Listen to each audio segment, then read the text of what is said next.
मुच्यते। पूर्णस्य पूर्णमादाय पूर्णमेवावशिष्यते। ॐ शान्ति शान्ति शान्तिः। ॐ भद्रं कर्णेभिः शृणुयाम देवाः। भद्रं पश्येमाक्षभिर्यजत्राः। स्थिरैरङ्गैस्तुष्ट्वांसस्तनूभिर्दशेमहि देवहितं यदायुः। स्वस्ति न इन्द्रो वृद्धश्रवाः। स्वस्ति नः पूषा विश्ववेदाः। स्वस्ति नस्तार्क्ष्यो अरिष्टनेमिः। स्वस्ति नो बृहस्पतिर्दधातु। ॐ शान्ति शान्ति शान्ति। ॐ प्रज्ञानं सुप्रताने स्थिरचरनिकरव्यापिभिर्व्याप्य लोकान् भुक्त्वा भोगान् स्थविष्टान् पुनरपि धिष्णोत् भासितान् कामजन्यान् पीत्वा सर्वान् विशेषान् स्वपिति मधुरम् मायया भोजयन् माया संख्यातुरीयं परममृतमजम् ब्रह्म यत्तन्नतोऽस्मि।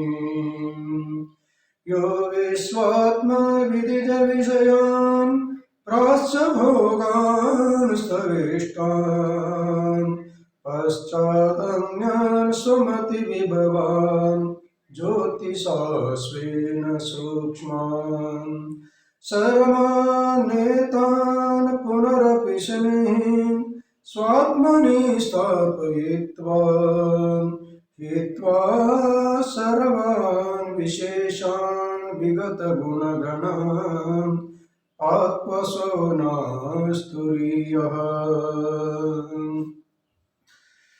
हम लोग इस प्रेमपुरी अध्यात्म भवन मुंबई में स्वाध्याय सत्र में उपस्थित है।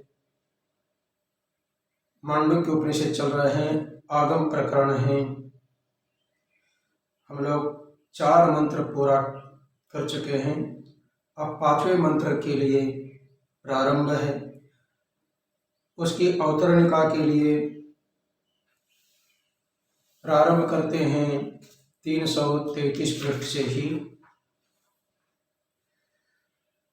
दर्शन अदर्शन भृत्योः तत्व अप्रबोध लक्षणस्य स्वापस्य तुल्यत्वात् सुषुप्ति ग्रहणार्थं यत्र सुप्त इत्यादि विशेषणम। जो 5वां मंत्र है, यत्र सुप्तो न कंचन कामं कामयते न कंचन स्वप्नं पश्यते तत् सुषुप्तम्। सुषुप्त स्थान एकीभूतः प्रज्ञान घन एव आनंदमयो ही आनंदभुक् चेतोमुक् प्राज्ञस् तृतीय पाद। ये 5वां मंत्र है। तो यहाँ यत्र सुप्त ये आया हुआ है, तो सुषुप्ति को 2 स्थानों से अलग करना, जागृत, स्वप्न और सुषुप्ति। अभी तीसरी अवस्था का वर्णन चल रहा है। तीनों अवस्था एक दूसरे से भिन्न भिन्न है, तो हर एक अवस्था को दूसरों से अलग स्थापित करके उसका विशेष विवेचन किया जाता है। पहले जागृत अवस्था का सुंदर विवेचन किया, उसका अभिमान्य है विश्व। दूसरी अवस्था है स्वप्नावस्था, उसका अभिमानीय है तेजस, तेज बोलते हैं, विश्व तेजस। तो दूसरी अवस्था का भी सुंदर वर्णन हो गया। अब तीसरी जो अवस्था है सुषुप्त अवस्था है, सुषुप्ति बोले, सुषुप्ति अवस्था है।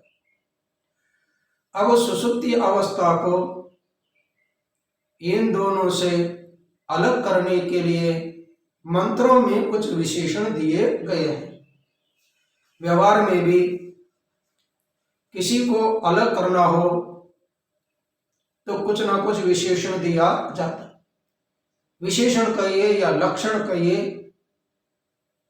जो विशेषण होता है, लक्षण होता है, वह उस लक्ष्य का असाधारण धर्म होता है।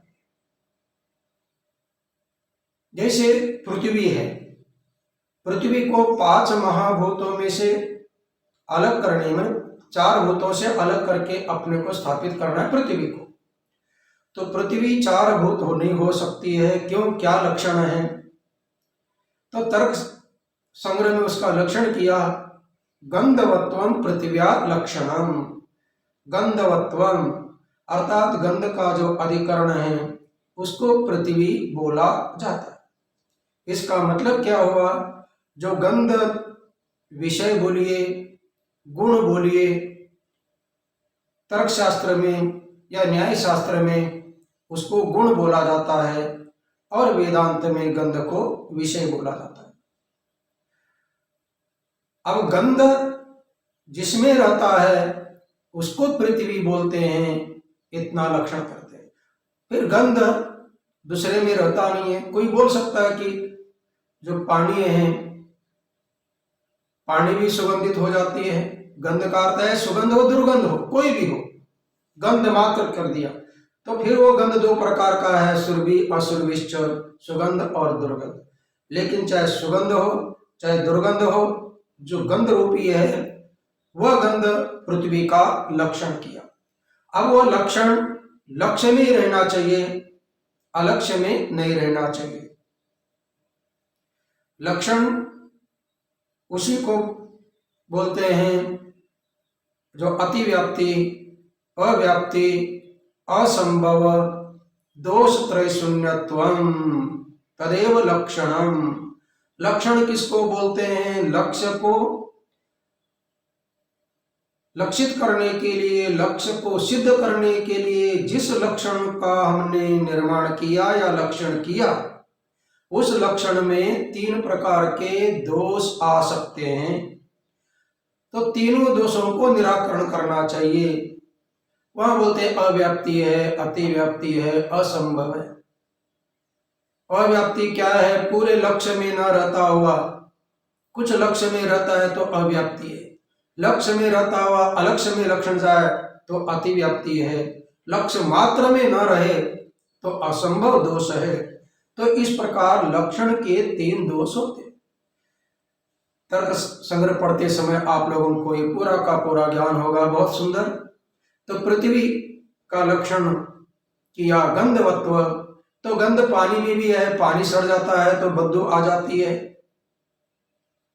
अब अन्न आदि सड़ता है तो ठीक है, अन्न पार्थिव भाग है तो पृथ्वी आया, लेकिन पानी भी गंध मार देता है। जैसे आजकल जो इत्यादि होते हैं सेंट, अनेक प्रकार की लिक्विड, तो उसमें भी तो गंध है। तो बोला जाता है कि उसमें जो पानी में गंध आ रहे, गंध वो पानी में भी किसी पार्थिव कण के होने के कारण ही गंध आता है। शुद्ध पानी में गंध कभी नहीं आएगा। जैसा ऊपर बारिश से पानी पकड़ के आप रखिएगा, किसी का भी संपर्क न हो, तो उसमें शुद्ध स्वच्छ कांच के समान होता है फिल्टर का, और वही भूमि पर पड़ता है तो गंदा हो जाता है, भूमि के गुणधर्म उसमें आ जाते हैं। तो कहने का तात्पर्य गंध केवल पृथ्वी का ही लक्षण है। फिर अन्यत्र भी रहता है, कालिक संबंध से रह सकता है, अन्य संबंध से रह सकता है, तो उसको समवाय संबंध से आदि बोलकर हटा देते हैं। तो इसी प्रकार यहाँ पर भी सुषुप्ति का लक्षण करते हैं। दर्शन अदर्शन मृत्यो हो तत्व अप्रबोध लक्षणस्य स्वापस्य तुल्यत्वा। बोलते हैं तत्व अप्रबोध लक्षण कर दिया। तत्व का ज्ञान नहीं है। अर्थात तत्व माने वास्तविक, जो आत्मा का तत्व कौन है, असली जो होता है उसको तत्व बोलते हैं। असली क्या है, आत्मा है। तो आत्मा का अबोध माने अभाव, माने आत्मा का ज्ञान न होना, ये यदि सुषुप्ति का लक्षण करते हैं तो सुषुप्ति क्या है, क्या लक्षण किया, सुषुप्ति उसको बोलते हैं तत्व का ज्ञान नहीं है, माने अपने स्वरूप का ज्ञान जिसमें नहीं है, उस अवस्था को सुषुप्ति बोल दिया। ठीक है, सुषुप्ति में आत्मा का ज्ञान नहीं है, क्यों, सुषुप्ति अज्ञान है। सुषुप्ति में अज्ञान घन बोला जाता है और सभी का कारण है अज्ञान, तो इसलिए उसमें लक्षण क्या गया, तत्व अभाववत्वम सुषुप्तेर लक्षणम।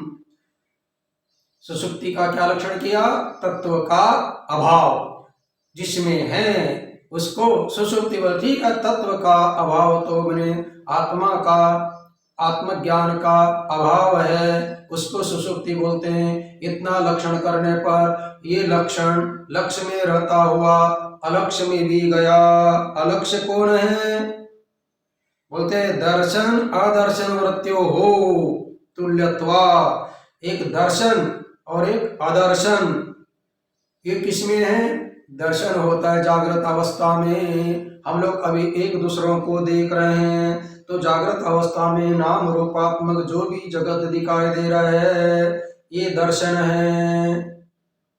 और अदर्शन क्या है, अदर्शन बोलते हैं स्थूल जागृत अवस्था से भिन्न जो स्वप्न अवस्था है, जो स्वप्न में दर्शन होता है उसको बोलते हैं अदर्शन। माने दर्शन हो गया जागृत अवस्था का, और अदर्शन माने जागृति से भिन्न अदर्शन हो गया स्वप्न अवस्था का। तो इसका मतलब हो गया जागृत अवस्था में भी स्वप्न अवस्था में भी सुषुप्ति का लक्षण किया। सुषुप्ति का क्या लक्षण किया, तत्व ज्ञान का अभाव। तत्व ज्ञान का अभाव जिसमें रहता है उसको सुषुप्ति बोलते हैं। तो ये तो लक्षण सुषुप्ति में है, क्योंकि सुषुप्ति अज्ञान स्वरूप होने के कारण उसमें आत्म तत्व का ज्ञान नहीं है। ये लक्षण गया, माने आत्म तत्व का ज्ञान का अभाव उसमें भी गया। और ये किसमें गया, जागृत और स्वप्न में। जागृत अवस्था में नाम रूपात्मक बाह्य संसार का ही ज्ञान है, अपने स्वरूप तत्व का ज्ञान नहीं है। और स्वप्न में भी अन्य पदार्थ दिखाई देते हैं, संकल्प से बने हुए हैं, माने जागृत से भिन्न दर्शन जो हो रहा है स्वप्न अवस्था में। स्वप्न अवस्था में भी आत्म तत्व का ज्ञान नहीं है। जो आत्म तत्व का ज्ञान का अभाव जैसे सुषुप्ति में है वैसे जागृत अवस्था में भी है, स्वप्न अवस्था में भी है। तो लक्षण किया सुषुप्ति का और गया जागृत और स्वप्न में भी। अतः ये लक्षण की अतिव्याप्ति हो गई। इस अतिव्याप्ति को वारण करने के लिए तो बोलते हैं सुषुप्ति ग्रहणार्थम, माने केवल ये लक्षण माने आत्म तत्व ज्ञान का अभाव जिसमें रहता है उसको सुषुप्ति बोलते हैं। ये लक्षण केवल सुषुप्ति में आ जाए इसके लिए सुषुप्ति ग्रहणार्थम यत्र सुप्त इत्यादि विशेषणम। यत्र सुप्त इसका मतलब है यत्र सुप्त न कंचन कामम कामयते न कंचन स्वप्नम पश्यति। ये दो विशेषण है। सुषुप्ति अवस्था का लक्षण क्या किया, बोलते हैं तत्व ज्ञान का अभाव जिसमें रहता है उसको सुषुप्ति बोलते हैं। तो ये लक्षण लक्ष्य में रहता हुआ अलक्ष्य में गया। ये लक्षण अतिव्याप्ति दोष से युक्त है। अभी आपको मान लीजिएगा ये गाय का लक्षण में थोड़ा सा दोष में दिखा देता। गाय का लक्षण किया गौर श्रृंगित्वम, अर्थात श्रृंगित्वत्वम गौर लक्षणम। माने सिंग जिसको है उसको गाय कहते हैं। तो गाय का, गौ का लक्षण क्या हुआ? श्रृंगवत्वम। श्रृंगवत गाय हो गई और श्रृंगवत्व गाय में आ गया, ये लक्षण गाय में रहता हुआ। दूसरे में गया सिंगवत, माने सिंग वाली बकरी है, भैंस है और गेंड आदि जो भी हो, दूसरे भी सिंग वाले कोई हो, तो उन सभी को बोला सिंगवत, और उसमें सिंगवत्व आया। तो सिंगवत्व लक्षण ये गाय में रहता हुआ बकरी, भेड़, भैंस आदि में जाने से ये श्रृंगवत्व लक्षण अतिव्याप्ति दोष से ग्रस्त है। तो फिर उसको हटाया जाता है और एक लक्षणादि करके गल कंबलवत्वम शासनादिमत्वम विशेषण देने पर उस बकरी आदि में जाएगा नहीं। तो इसी प्रकार यहाँ पर भी सुषुप्ति में लक्षण ये रहता है, क्या है? तत्व ज्ञान का अभावत्व, तत्व ज्ञान का अभाव जिसमें रहता है। सुषुप्ति में तत्व ज्ञान का तो अभाव नहीं है, अज्ञान रूप है। ये तो लक्षण आया, लेकिन ये लक्षण गया। जागृत में भी तत्व ज्ञान का अभाव ये है, क्योंकि जागृत में तो नाम रूपात्मक संसार में मस्त है, और स्वप्न में मनोरथ चल रहा है, स्वप्न में उसमें भी आत्म तत्व का ज्ञान नहीं है। आत्म तत्व का ज्ञान का अभाव तीनों में, मन एक में रहना इष्ट है और दूसरे में रहना अनिष्ट है। जैसा श्रृंगवत्व गाय में रहना इष्ट है, बकरी, भेड़ आदि भैंस में जाना अनिष्ट है, अनिष्ट में दोष है। इसी प्रकार यहाँ पर भी तत्व ज्ञान का अभाव, ये लक्षण सुषुप्ति में जाना इष्ट है, जागृत स्वप्न में जाना अनिष्ट है। तो अनिष्ट लक्षण हो रहे हैं, तो उसको व्यावृत करने के लिए थोड़ा सा विशेषण देते हैं। विशेषण देने पर वहां से हट जाता है। जैसे आप लोग देखे हुए हैं कि एक पाइप लगाया जाता है। आप मान लीजिएगा आप 4 मंजिल पर है, 4 मंजिल पर पानी जा रहा था, लेकिन पहले मंजिल वाला टूटी खोल दिया। अब टूटी खोलते ही आपके पास 4थे मंजिल में पानी आने वाला नहीं है, क्योंकि नल तो किसके लिए था? पानी आपके पहुंचाने के लिए। नल का लक्षण ही है आपके कमरे में पानी पहुंचाने वाला। आपके कमरे में पानी नहीं आने लगा तो ये नल दोष हो गया। अरे कहाँ दोष हो गया? बोले पहले माले में टूटी खोल दी है, ये दोष है।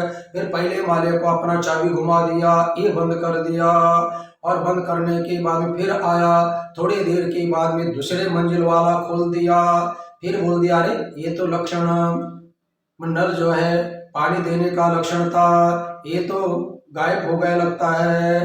फिर कहाँ दोष आया? दूसरे में तो उसको बंद करो, फिर जा रहे हैं। तो इस प्रकार जो है जहाँ जहाँ दोष आता है उतने उतने अंश को क्या किया जाता है? कुछ ना कुछ विशेषण देकर उसको हटाया जाता है।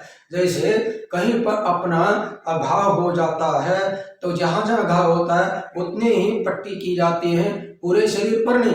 यदि मान लीजिएगा इधर थोड़ा सा फुंसी हो गई है तो जो काली पट्टी रहती है, मतलब कोई भी पट्टी डॉक्टर जो रहते हैं वहीं लगाएंगे, ना कि पूरे शरीर के ऊपर। इसी प्रकार यहाँ पर भी जहाँ दोष आ रहा है उस दोष को हटाने के लिए थोड़ा सा अंश देते हैं और आगे गाड़ी बढ़ाते रहते हैं। तो इसका मतलब सुषुप्ति में लक्षण ठीक जाए उसके लिए उन्होंने विशेषण दिया। क्या दिया? यत्र सुप्तः न कांचन कामम कामयते न कंचन स्वप्नम पश्यति, ये 2 विशेषण दे दिया। तब देखिएगा जागृत अवस्था में सभी प्रकार की कामना करते रहता है, मुझे ये चाहिए वो चाहिए, दुर्गा सप्तशती पढ़िएगा, क्या में चमे चमे चमे करके पूरा का पूरा संसार में कोई पदार्थ छोड़ा नहीं है, सब में कामना कर दिया। अब जागृत अवस्था में काम है और स्वप्न अवस्था में काम नहीं है तो जागृति हट गई। अब स्वप्न अवस्था में क्या स्वप्न देखता रहता है, सुषुप्ति अवस्था में स्वप्न देखता नहीं है। यदि सुषुप्ति अवस्था का लक्षण किया कि कोई कामना नहीं है तो जागृत में कामना है तो वो हट गया, और कुछ स्वप्न नहीं देखता है तो सुषुप्त अपना स्वप्न अवस्था में स्वप्न देखता है तो वो भी हट जाएगा। तो ये लक्षण किया। अथवा त्रिषु स्थानेषु तत्व अप्रबोध लक्षण स्वाप विशिष्टो इति पूर्वाभ्याम सुसुप्तम विभज्यते। और भी लक्षण, वही तत्व अप्रबोध लक्षण तीनों में समान ही है। पहला दर्शन अदर्शन को लेकर दिया था, दर्शन और अदर्शन की वृत्ति बोलते हैं। देखिएगा, दर्शन और अदर्शन तो सुषुप्ति में भी है, लेकिन वह अदर्शन का अर्थ करते हैं अपना स्वप्न को लेते थे, इसलिए थोड़ा सा गड़बड़ हो जाते थे। अब ये दूसरा लक्षण करते हैं, चलो अथवा करके उसमें थोड़ा सा बदलो। क्यों कि दर्शन से तो आप केवल जागृत ले रहे हैं और अदर्शन से स्वप्न ले रहे हैं, और अदर्शन किसमें है, अपना सुषुप्ति अवस्था में भी कोई दर्शन नहीं है, गाढ़ निद्रा है, इसलिए थोड़ा सा वहां कभी अदर्शन से कोई सुषुप्ति को भी ले सकते हैं और स्वप्न को भी लेकर वहां हटा रहा था। लेकिन बोलते हैं नहीं नहीं, अब ऐसा किया जाए, तत्व अप्रबोध लक्षण माने तत्व का ज्ञान नहीं है, ये जो लक्षण तीनों अवस्था में समान, ठीक है, जागृत अवस्था में भी आत्मा का ज्ञान नहीं है, स्वप्न अवस्था में भी नहीं है, और सुषुप्ति अवस्था में भी नहीं है। इसलिए पूर्व के जो दो अवस्था है उनमें अतिव्याप्ति हो रही थी, इसलिए यहाँ पर मंत्र में अपविशेषण दिया। ये बोलते देखिए, अथवा त्रिषु स्थानेषु, तीनों स्थानों में तत्व अप्रबोध, तत्व माने आत्मा कहिए, अप्रबोध में अज्ञान, लक्षण माने रूप, माने आत्मा का अज्ञान रूप जो लक्षण है वो स्वाप अविशिष्ट, स्वाप माने निद्रा अर्थात स्वप्न अवस्था में अविशिष्ट है। इसका मतलब है ये तीनों के तीनों समान ही है, तीनों में समान है। क्या समान है, आत्मा का अज्ञान रूप जो लक्षण है तीनों में समान है। इति पूर्वाभ्याम सुषुप्तम विभज्यते, पूर्वाभ्याम माने सुषुप्ति से पूर्व दो है, पूर्वाभ्याम ये पंचमी विभक्ति का दो वचन, तृतीया चतुर्थी पंचमी तीनों विभक्तियों का दो वचन, पूर्वाभ्याम पूर्वाभ्याम पूर्वाभ्याम आएगा। तृतीया का दो वचन होगा तो दोनों के द्वारा हो जाएगा, और चौथी का चतुर्थी का होता दो के लिए होगा, और पांचवी का होगा तो पंचमी का हो तो दोनों से अलग भिन्न, अपादान बोला जाता है उसको। तो चलिए, मैंने सुषुप्ति को पूर्व जागृत और स्वप्न इन दोनों से भिन्न करने के लिए, सुषुप्ति दोनों से भिन्न है, इसको दिखाने के लिए मंत्र में विशेषण आया। यत्र सुप्तो न कंचन कामं कामयते न कंचन स्वप्नं पश्यते तत्सुषुप्तम्, सुषुप्त स्थान एकीभूतः प्रज्ञान घन एव आनंदमयो, हे आनंदभुक चेतो मुखः प्राज्ञस्तृतीय पादः। अब उसी को भाष्य में बताएंगे, लेकिन अब देखिएगा मूल मंत्र आया उसके ऊपर, यत्र, यत्र माने जिस अवस्था में, जिस काल में सुषुप्त अवस्था होती है, माने सुषुप्त अवस्था में, सुषुप्ति समय में, न कंचन कामम कामयते, कुछ भी कामना करता नहीं है। माने जो तृतीय अवस्था है, गाढ़ निद्रा में हम लोग जाते हैं, उस गाढ़ निद्रा में किसी प्रकार की कामना होती नहीं है, माने किसी प्रकार के पदार्थों की इच्छा अभिलाषा लालसा रहती नहीं है। जैसे जागृत अवस्था में किसी भी वस्तु को देखने पर मन में तुरंत उस इच्छा के प्रति, उस वस्तु की मन में इच्छा होती है, उसको बोलते हैं काम, कामनी इच्छा। इसलिए तो इतने एडवर्टाइज है, एडवर्टाइज इतने करते रहते हैं, किसके लिए, आप उनको देखने के बाद में उन वस्तुओं को लेने की मन में इच्छा जागृत हो, उसी को कामना बोलते हैं। लेकिन सुषुप्त अवस्था में गाढ़ निद्रा में जाने पर बाहर के किसी भी पदार्थों की इच्छा होती नहीं है, ये सुषुप्ति अवस्था का लक्षण। न कंचन स्वप्नम पश्यति तत् सुषुप्तम, और सुषुप्त गाढ़ निद्रा में जाने पर किसी प्रकार का स्वप्न देखता नहीं है। माने स्वप्न देखना, स्वप्न अवस्था अलग है, कामना करने की जागृत अवस्था अलग है। जागृत अवस्था में सब अपने को अपेक्षित ही लगता है और स्वप्न अवस्था में मनोरथ के माध्यम से अपना देखता रहता है। मुंगेर लाल के हंसे ने स्वप्ने। तो कहने का तात्पर्य सुषुप्ति अवस्था का लक्षण क्या हुआ? किसी प्रकार के बाहर के पदार्थों की इच्छा भी नहीं है, किसी प्रकार का स्वप्न भी जिस अवस्था में नहीं देखता है उस अवस्था को सुषुप्त अवस्था कहते हैं। अब वो सुषुप्त अवस्था किसकी है? फिर सुषुप्त में कौन रहता है? सुषुप्त अवस्था का ये सुषुप्त भवन है, वो किसका मकान है? क्योंकि जीवात्मा 4 मकानों में रहता है, 4 बंगले हैं। पहला बंगला है विश्व, दूसरा है तेजस, तीसरा है प्राज्ञ और चौथा है तुरीय। एक ही आत्मा चैतन्य घन 4 अवस्था में विभक्त है। समष्टि के तरफ इधर 3 माना जाए, विश्व के बाद में विश्व का समष्टि विराट है, तेजस का हिरण्यगर्भ या सूत्रात्मा है और प्राज्ञ का ईश्वर अव्याकृत अंतर्यामी होता रहता है। तो इस प्रकार अब वो सुषुप्त अवस्था है तो उसका अभिमानी कौन? अभिमानी का अर्थ है उसको मैं मेरा मेरा बोलता है, अर्थात उस स्थान में रहने वाला कौन? प्राज्ञ है। तो प्राज्ञ की विशेषण देते सुषुप्त स्थान, उस अर्थात जो सुषुप्त स्थान जिसका है उसको बोलते हैं प्राज्ञ। एक वो भी आत्मा का ही नाम हो गया। एक ही आत्मा अलग अलग जगह पर जाने पर अलग अलग नाम हो गया।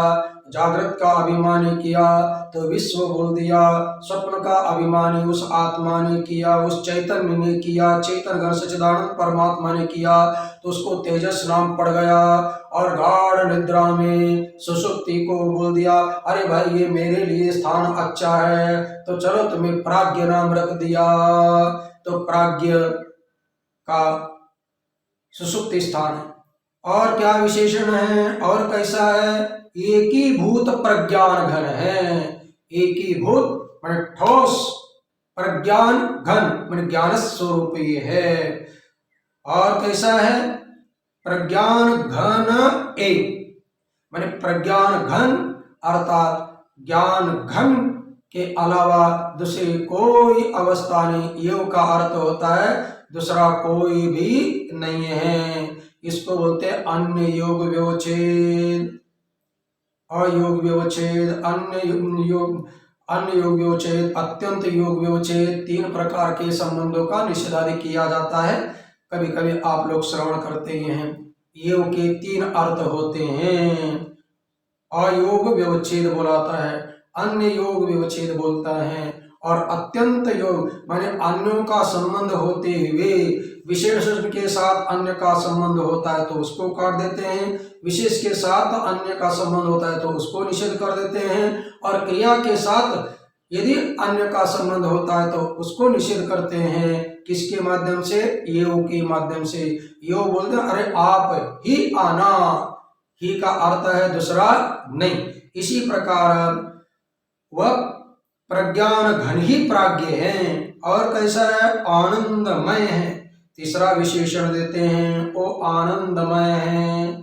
चौथा विशेषण देते हैं आनंद भूख है, उसका भोजन आनंद ही है। और 5वां विशेषण देते हैं चेतो मुख अर्थात चेतन मुख है। उन दोनों को विश्व और तेजस को 19 मुख बोले थे, 7 अंग बोले थे। सप्तांग 19 मुख, 19 मुख बने 19 मुख। और यहाँ प्राज्ञ को ना 7 अंग है ना 19 मुख है, बल्कि एक ही मुख है। उसका नाम है चेतन मुख। उसको चेतो मुख 5 विशेषण से विशिष्ट जो है उसका नाम है प्राज्ञ। प्राज्ञस्तृतीय पाद। अब यत्र इसके ऊपर बोलते हैं यत्र मणि यस्मिन स्थाने काले वा सुप्तः। मूल में यत्र सुप्त है, केवल यत्र के जगह पे, यत्र माने सुसुप्ति अवस्था में, यत्र का अर्थ है जिस स्थान में या जिस काल में, सुप्त माने सोया रहता है, अर्थात सुसुप्ति अवस्था में सोया रहता है। न कंचन स्वप्नम पश्यति न कंचन कामम कामयति। किस अवस्था में जीवात्मा किसी प्रकार की कामना करता नहीं है, किसी प्रकार के स्वप्न देखता नहीं है, उसको कौन सी अवस्था बोलते हैं? तो सुसुप्तावस्था बोलते हैं। माने सुप्त अवस्था है। माने सुप्त अवस्था का, सुसुप्ति अवस्था का क्या लक्षण किया? जिस काल में, जिस स्थान में किसी प्रकार के इच्छाएं, किसी प्रकार के स्वप्नों का दर्शन नहीं हो सकता है, उसका नाम है सुषुप्ता, क्योंकि वो बीज अवस्था है। बीज में किसी प्रकार का क्या बोलते हैं, तना, पत्ते, शाखाएं, फूल, फल दिखाई देते हैं क्या? आप चने का बीज है, चने का बीज गमले में डाल दीजिएगा, या फूल का, गुलाब के फूल का किसी का भी डाल दीजिएगा, तो उसका, उस बीज में ना तना दिखाई देता है, पेड़ का तना, अंकुर नहीं है, अंकुर आने के बाद में पत्ते नहीं है, पत्ते आने के बोर बोलते हैं वो नहीं है, उसके बाद में आम को जैसा फल, बोर आने के बाद में धीरे धीरे फल आते हैं, वो नहीं दिखाई देता है, लेकिन आम की गुठली ही दिखाई देती है। तो आम की गुठली बीज है, उस गुठली में कितना बड़ा आम का पेड़ छिपा हुआ है, दिखता बिल्कुल नहीं है। इसी प्रकार सुषुप्त अवस्था में अब कुछ भी दिखाई देता नहीं है। माने बाहर के जो मनोरथ थे, अर्थात मन से उत्पन्न, मन जिसका कारण है, ऐसी जागृत अवस्था है, स्वप्न अवस्था है, दोनों के गुणधर्म, जागृत अवस्था का गुणधर्म क्या है? सभी पदार्थों की इच्छा करना। किसके लिए? सुखी होने के लिए। सब सुख के लिए तो किया जाता है, दुख के लिए कुछ नहीं किया जाता है। लेकिन दुख अपने आप आता है, ये थोड़ी विशेषता है। सभी लोग सुख के लिए ही प्रयत्न करते हैं, दुख मुझे कभी हो इस प्रकार की कभी भी भावना रहती नहीं है। लेकिन वो आ ही जाता है। क्यों आ जाता है? तो उसका कारण हमारे प्रारब्ध में मौजूद है, बीज रूप से मौजूद है, पूर्व का कर्म। इसके लिए कभी कभी सुख की चाह होने पर भी दुख अपने आप आता है, क्योंकि उसमें बीज विद्यमान रहता है। इसी प्रकार यहाँ पर भी सुप्त अवस्था में न किसी प्रकार का कुछ भी अपना कामना स्वप्न नहीं होता है। बोलते नहीं सुषुप्ते पूर्वयोरिव अन्यता ग्रहण लक्षणम स्वप्न दर्शनम कामो वा कंचन विद्यते। यानी सुषुप्ति अवस्था के पूर्व में, पूर्वयोः इव, पूर्व के समान, ये षष्ठी और सप्तमी का दो दो वचन है। पूर्वयोः पूर्वयोः, जैसे रामयोः रामयोः बोलते, षष्ठी का काकी आते हैं और सप्तमी में आता है दोनों में, और दोनों के यू मैंने समान, दो मैंने सुषुप्ति के पूर्व में दो अवस्था है। जो सुषुप्ति अवस्था के पूर्व में एक स्वप्न अवस्था है, दूसरी जागृत अवस्था है, उसको बोलते हैं पूर्वयोः। इन दोनों के यू मैंने समान, अन्यथा ग्रहण लक्षणम। देखिएगा, स्वप्न अवस्था में और जागृत अवस्था में क्या, ये स्वप्न अन्यथा ग्रहण है और कामना करना यथार्थ है। जागृत अवस्था में वस्तु को देख लिया, इच्छा होते हैं, और स्वप्न अवस्था में वास्तविक वहां कुछ भी न होता हुआ स्वयं ही अन्यथा ग्रहण होता रहता है। अन्यथा का अर्थ है दूसरा ग्रहण होता है, जो नहीं है वही। और जागृत अवस्था को भी यदि हम बोल सकते हैं कि उस समय आत्मा को छोड़कर जागृत की इच्छाएं करना हो, दूसरा देखना हो, तो अन्यथा ग्रहणीय है। जब आंखों से हम लोग किसको देखने लगे, ये नाम रूपात्मक जगत को देखने लगे, तो ये जो देखना है ये अन्यथा ग्रहणीय है। किससे अन्यथा ग्रहण है? स्व आत्म अतिरिक्त ग्रहण है, क्योंकि है सिया राम मैं सब जग जानी, करो प्रणाम जोर जुग पाए, अस्ति भांति प्रिय रूप से सर्वत्र वही विद्यमान है। उसको छोड़ दिया और नाम रूप को अन्यथा को ग्रहण करने लगे। चाहे स्वप्न अवस्था में कहिए या जागृत अवस्था में, अन्यथा ग्रहण है ही है। और स्वप्न दर्शन स्वप्न अवस्था में है ही है। यह कंचन विद्य किसी भी प्रकार का जिस अवस्था में नहीं है उस अवस्था को सुषुप्ति बोलते हैं। सुषुप्ति अवस्था में अन्यथा ग्रहण भी नहीं है, किसी प्रकार की कामना भी नहीं होती है। इस प्रकार की जो सुषुप्ति अवस्था है, तद एतत् सुषुप्तम स्थानम अस्य इति सुषुप्त स्थान, जो प्राज्ञ को निवास करने के लिए स्थान चाहिए, सुषुप्त स्थान, उसका यहाँ समास के द्वारा, बहुव्रीहि समास के द्वारा बताते हैं। तद एतत् सुषुप्त स्थानम, तद एतत् माने अपना सुषुप्ति के पूर्व में, सुषुप्ति है, सुषुप्ति के पूर्व में जागृत और स्वप्न में अन्यथा ग्रहण रूपी जो स्वप्न दर्शन है, किसी प्रकार की कामना आदि होती है लेकिन इसमें नहीं होती है, इसको बोलते हैं सुषुप्त स्थान। ऐसा जो सुषुप्ति का स्थान जिस आत्मा का रहता है, वो आत्मा कौन है? प्राज्ञ। जिसका रहता है उस आत्मा को, उस प्राज्ञ को बोलते हैं सुषुप्त स्थान। प्राज्ञ कैसा है? सुषुप्त स्थान है, अर्थात सुषुप्त स्थान में रहता है। सुषुप्ति स्थान में रहने वाले का, जैसे स्वप्न स्थान में रहने वाले का तेजस नाम दिया, जागृत स्थान में रहने वाले को विश्व बोल दिया, अर्थात उस स्थान में रहने वाले आत्मा को अलग अलग नामकरण किया जा रहा है। माने सुषुप्ति स्थान है जिसका, उसको बोलते प्राज्ञ। ये पहला विशेषण आया। अब दूसरा विशेषण एकीभूत प्रज्ञान घन। ये आप लोग 34 पृष्ठ में गीता प्रेस के अंदर आप देख सकते हैं। क्यों? पहला सुषुप्त स्थान एक आ गया। अभी एकीभूत प्रज्ञान घन, क्योंकि जागृत अवस्था में क्या रहता है? जागृत अवस्था और स्वप्न अवस्था में एकाग्र होता नहीं है, वहां विक्षेप ही विक्षेप रहता है। जागृत अवस्था में तो कितना विक्षेप है देखिएगा। बोलते हैं ना, अरे थोड़ा सा सत्संग आदि श्रवण किया करो, सत्संग में जाया करो। बोलते रहता है भैया मरने के लिए फुर्सत नहीं है। माने इतना हमारे पीछे क्या पड़ा हुआ है? काम लगा हुआ है। इसका मतलब है कि समय नहीं है, माने इतना विक्षेप होता रहता है। अभी स्वप्न अवस्था में भी बस जो नहीं है वही देखता रहता है। माने दोनों अवस्था विक्षेपग्रस्त ज्ञान है, उनकी प्रज्ञान कहिए, ज्ञान कहिए, विक्षिप्त ज्ञान है। चाहे स्वप्न दर्शन देखने का ज्ञान हो, चाहे बाहर की कामनादि का ज्ञान हो, विक्षिप्त है। लेकिन इसमें एक ही भूत है। अब एक ही भूत के लिए भाष्य में देखिएगा, स्थान द्वय प्रविभक्तम मनः स्पंदितम द्वैत जातम तथा रूप अपरित्यागेन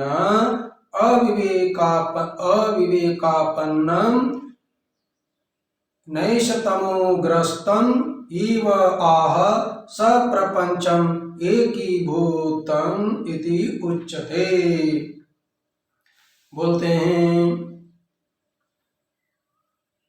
स्थान द्वय प्रविभक्तम, शब्दशः अर्थ पहला देखिएगा। दोनों स्थान कौन है?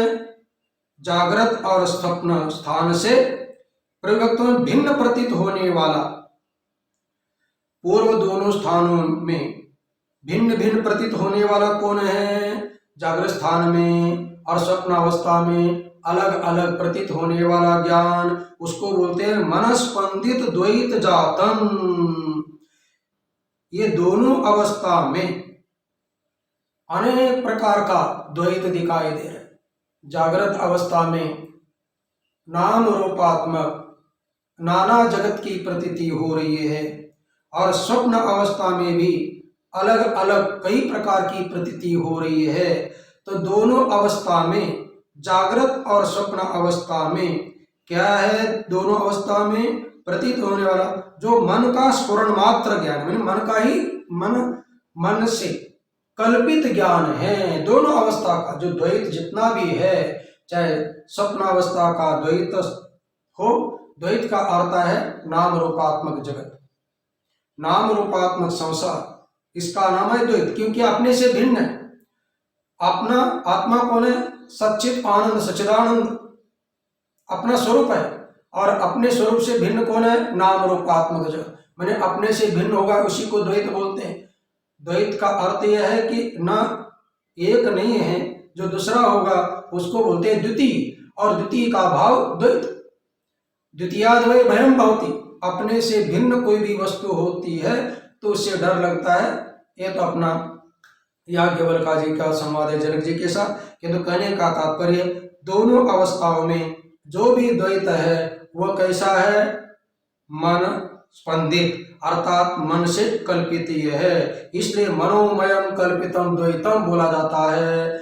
यहाँ मांडुक्य उपनिषद का विषय है। मांडुक्य उपनिषद में दो ही सत्ता मानी जाती है, एक पारमार्थिक सत्ता और दूसरी प्रातिभाषिक सत्ता। अब व्यवहारिक सत्ता अलग नहीं मानते हैं, क्योंकि व्यवहारिक सत्ता और प्रातिभाषिक सत्ता दोनों को एक ही कटघरी में रखते हैं। चाहे अष्टावक्र जी हो, चाहे यहाँ मांडुक्य उपनिषद का विषय हो, ये व्यवहार जगत को उतना मान्यता देते नहीं है। व्यवहार जगत भी एक प्रकार का स्वप्न अवस्था ये है, और स्वप्न में जो भी होता है उसको प्रातिभाषिक की पदार्थ बोलते रहते हैं। इसलिए योग वशिष्ठ में राम जी को दीर्घ स्वप्नम इमं विद्धि, हे राघव ये दीर्घ स्वप्न है। जैसे सोने पर थोड़े देर के लिए, अल्प काल के लिए स्वप्न होता है, कोई हिता नाड़ी में आदि बोलते हैं, वो थोड़े काल के लिए होता है। लेकिन ये जो हमारी जागृत की अवस्था है, पूरे 100 साल की रेल घूम रही है, इसको भी दीर्घ स्वप्न ही माना जाएगा।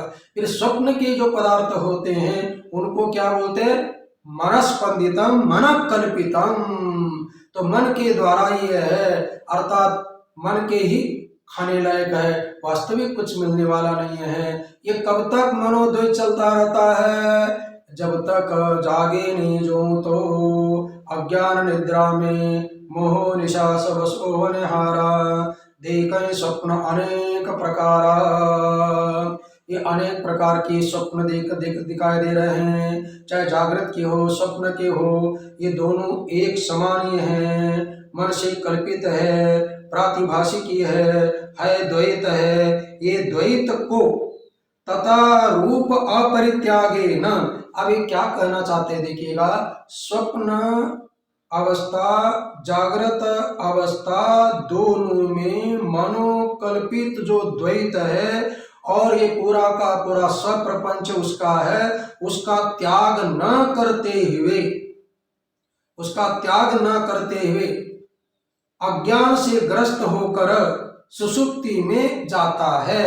इसका मतलब सुषुप्ति में अब एकीभूत बोलते हैं ना, मैंने सुषुप्ति में कौन रहता है? प्राज्ञ रहता है। तो सुषुप्ति में प्राज्ञ रहता है, तो उसका जो ज्ञान है वो कैसा है? बोले एकीभूत ज्ञान है। एकीभूत का अर्थ क्या करेंगे? क्योंकि 3 जगह पे ज्ञान है, सुषुप्ति में ज्ञान है, वो थोड़ा सा अलग है, और स्वप्न में जागृत में दोनों ज्ञान जो है मन से कल्पित है, द्वैत है, उसको साथ लेकर के सुषुप्ति अवस्था में जाता है, और फिर वहां जाकर एक रूप होकर सोते रहता है, और बाद में उठकर उन्हें अपने ज्ञान को लेके आता है। मान लीजिएगा हम देवानंद अपना सो गया, गाढ़ निद्रा में गया, तो देवानंद का जो अपना आश्रम का ज्ञान हो, चाहे प्रवचन का ज्ञान हो, सब साथ में लेके जाता है। स्वप्न में जो भी कल्पना होती है वो भी साथ में लेके जाता है, द्वैत मात्र साथ में लेके जाता है।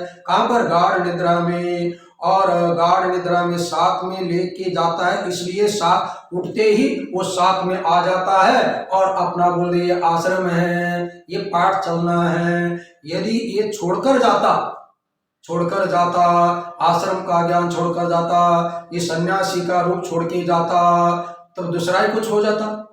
लेकिन ये साथ में लेके जाता है, इसलिए साथ में आ जाता है। तो कहने का तात्पर्य इसलिए बोलते हैं तथा रूप अपरित्यागेन, माने पूर्व का जो मनस्पंदित जो द्वैत है, उस द्वैत का जो भी ज्ञान है उसको न छोड़ते हुए अविवेकापन्नम अर्थात अज्ञान से आच्छादित हो जाता है। और कैसे हो जाता है? नैष तमोग्रस्तम इव आह, रात्रि के समय में जो दिन जो है गायब हो जाता है, इसी प्रकार जागृत अवस्था स्वप्न अवस्था का द्वैत पूरा का पूरा गायब होकर सप्रपंचम एकीभूतम इति उच्यते, सब जो प्रपंच के साथ वहां जाकर सोता है, गाढ़ निद्रा में एक रूप होता है, उस समय उसको पूर्व का कुछ भी पता चलता नहीं है।